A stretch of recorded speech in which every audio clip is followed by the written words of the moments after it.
नरेंद्र मोदी का दोस्त अडानी बांग्लादेश को बिजली सप्लाई करता है, गली गली में शोर है। नरेंद्र मोदी चोर है। गाय काटने वाली कंपनी से चंदा लेने वाले लोग मेरे ऊपर सवाल उठा रहे हैं। अडानी की दलाली करने वाली सरकार हमसे सवाल कर रही है। अगर जेल वेल की बात करोगे ना, जिस दिन सत्ता परिवर्तन होगा एक भी आदमी बाहर नहीं दिखेगा। ये देश बाबा साहब के संविधान से चलेगा, किसी मोदी और अमित शाह के फरमान से नहीं चलेगा। आप लोग खरीद फरोख्त करके, संविधान को तार तार करके, लोकतंत्र का गला घोट के महाराष्ट्र में सरकार गिराते हो, कर्नाटक में सरकार गिराते हो, मध्य प्रदेश में सरकार गिराते हो, उत्तरांचल में सरकार गिराते हो, अरुणाचल में सरकार गिराते हो।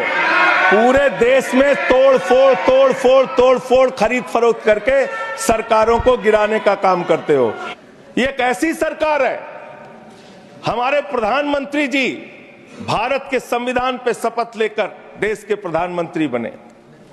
यहां पे बैठे हुए सांसद संविधान की शपथ लेते हैं, मंत्री संविधान की शपथ लेते हैं, लेकिन संविधान में लिखी हुई बातों को नहीं मानते। धर्मनिरपेक्षता से इनको मतलब नहीं है। हमको अगर दर्शन करना होता है मान्यवर, तो हम काशी जाते हैं, महाकाल का दर्शन करने उज्जैन जाते हैं, प्रभु श्री राम का दर्शन करने अयोध्या जाते हैं। लेकिन भाजपाइयों को जब दर्शन करना होता है तो ये मस्जिद में भगवान का दर्शन करने जाते हैं। मस्जिद में भगवान का दर्शन करने जाते हैं। मस्जिद में मंदिर खोज रहे हैं पूरे देश के अंदर। तो इसलिए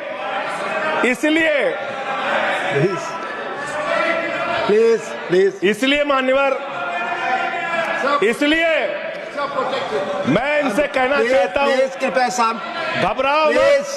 सीट पर चीखना चिल्लाना शुरू कर देते हैं जैसे ही बोलता हूं, चीखना चिल्लाना शुरू। मान्यवर, ये भारत खोदो योजना चला रहे देश में।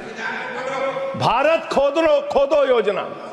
अरे मैं कहता हूं, अगर इतना ही खोदना है, कल को कोई आके दावा करेगा संसद को खोद दो, कम से कम प्रधानमंत्री की डिग्री मिल जाएगी।